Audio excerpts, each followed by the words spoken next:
Hi, I'm Sally Quinn. This is Jacques Berlinerblau, and this is the God Vote. So, Jacques, what happened to the social issues in this campaign? Yeah, we had Reverend Barry Lynn, who said that we had this kind of silence about social issues. Right? All we heard about were economic issues. Mr. Carey made the exact same point. But I'm starting to wonder if that silence wasn't a bit suspicious. How do you mean suspicious?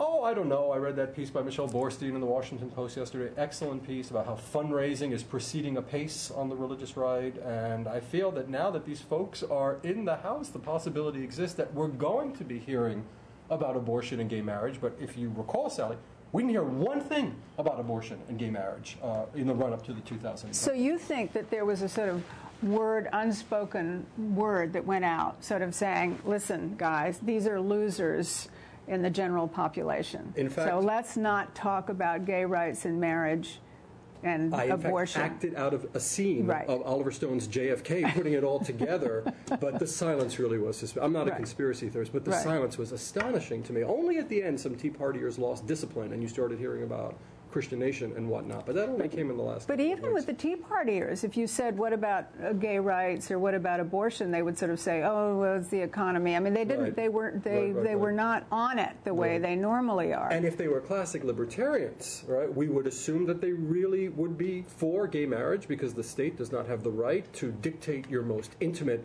personal decisions, and we would assume as libertarians that once again a woman's right to choose trumps the power of the state to interfere with that right to choose. So, okay, but both of those are religious issues, and you have somebody like Rand Paul who's getting elected basically saying Christianity is the basis of American society and values, and he talks about it helps to have a society that has religious underpinnings.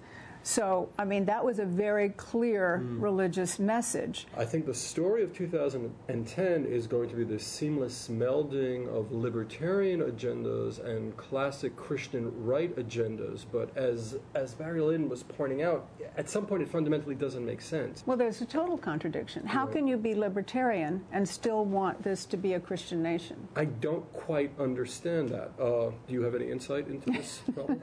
Well, no, and I think that that's one of the things that somebody asked a member of the Tea Party who said, gosh, that's an interesting question. I hadn't thought about it before. Now, we did hear Mr. Carey from the National Association of Evangelicals, who presented a very different face to all of this, and I thought a lot of his claims were legitimate, that evangelicals, in their understanding, they want to do good. Well, he wasn't talking certainly about gay rights, and he says it wasn't talking about abortion. He was talking about Sudan, and he was talking about immigration, and he was talking about helping the poor, all of the issues that resonate with everyone. I mean, who can be against helping the poor? Right, exactly. And those are not divisive issues. So are you saying there's a suspicious kindness to the agenda that the National Association of Evangelicals is putting forward, or what are you saying? No, are you acting out of conspiracy? No. I'm not suspicious of their agenda. But what I do think, and I think you're right, and I think Barry Lynn is right, is that the issue of gay rights